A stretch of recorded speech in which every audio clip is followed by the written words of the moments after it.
राजूबापू यांना देवाज्ञा होऊन आता 5 वर्ष झाली, पण या माणसाचं महान कार्य भोसे गावातील कितीतरी लोकांना म्हणण्यापेक्षा सध्या जे 20-25 वर्षाचे आहेत त्यांना माहीत नसावं यासाठीच हा प्रपंच केला आहे.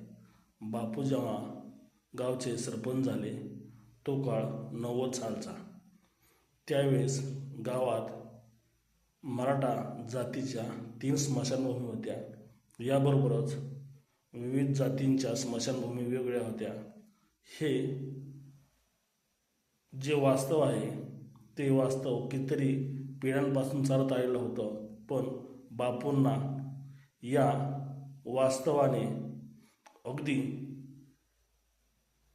दुःख केलं आणि त्यांनी त्याचे निर्णय घेतला आणि सर्व जातीच्या स्मशानभूमी बंद करून सर्व जातीसाठी एकच स्मशानभूमी ठेवण्याचा निर्णय घेऊन राजर्षी शाहू महाराज यांच्या विचाराचा वारसा जपला, नाहीतर त्यांच्या पावलावर पाऊल ठेवून ते कार्य पुढे नेलं. आज भोसे गावात जो जातीभेद दिसत नाही त्याचं जर काही कारण असेल तर राजूबापू पाटील यांचं महान कार्य होय.